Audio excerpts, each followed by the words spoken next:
Hey everyone, it's Toby. This is my first official video on this channel.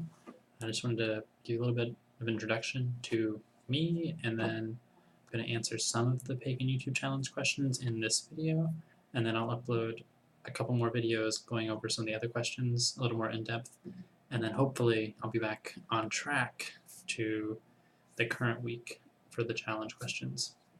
If any of the questions have a question that is asking about a specific time of the year in relation to that week or whatnot, I'll answer it as if it was that week and not now, because it's April, and some of the questions might be wanting to know about, February, which is completely different.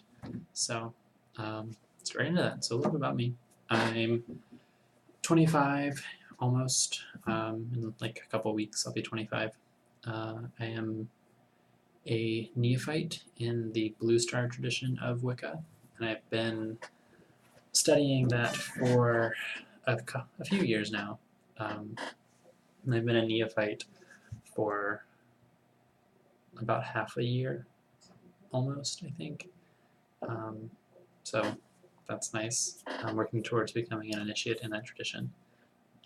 And at some point I'll talk a little more about Blue Star and how it's a little bit different than other British traditional group styles of Wicca. And some people don't really consider it British traditional, some do. Kind of is a debate among a bunch of people.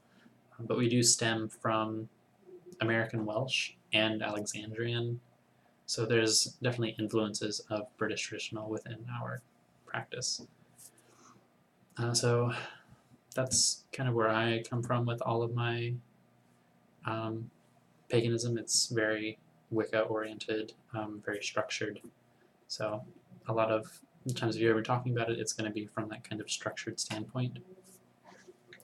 And so we'll go into some of the questions now, some of the easier questions from the first couple weeks, and then some more later. So the first question is, how did you find your path? So going way back to me being in middle school, I'd always been kind of interested in, the stereotypical Charmed and Buffy and whatnot, and those characters who used magic, quote unquote magic. And then through high school kind of became very involved in the church, kind of a lot of internalized issues that I had that I kind of blocked away by joining the church as that would make everything better, and it did not. So in about 11th grade, when I was 16 or 17 or so, I started to question my beliefs and started to dabble in witchcraft and other occult things, and then found Wicca through that, and was very solitary Wicca, Scott Cunningham kind of style of Wicca. And so I started doing that kind of thing and being on my own. And then when I graduated high school and I moved to where I am now, and I've been here for about 7 years or so, I kind of wanted more out of my practice, and so I started looking for groups, and I found a pretty small group. It was the Urban Pagan Association that we had in the city. So there's a bunch of different pagans who were not all Wiccan. Some of them were also true, some of them were just solitary Wiccans.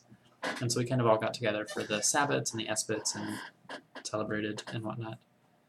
And then after a while, I kind of still wanted more. I wanted a lot more structure, a lot more focus on learning and developing who I was as a Wiccan and as a spiritualist in general.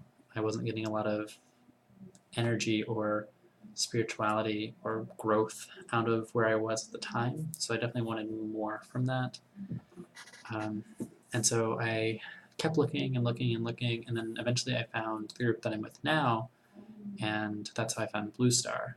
And I've been with them for a few years, and I love it more than anything. It definitely feels like home to me, which is amazing. I can't tell you how much it means to have a place that you just feel comfortable.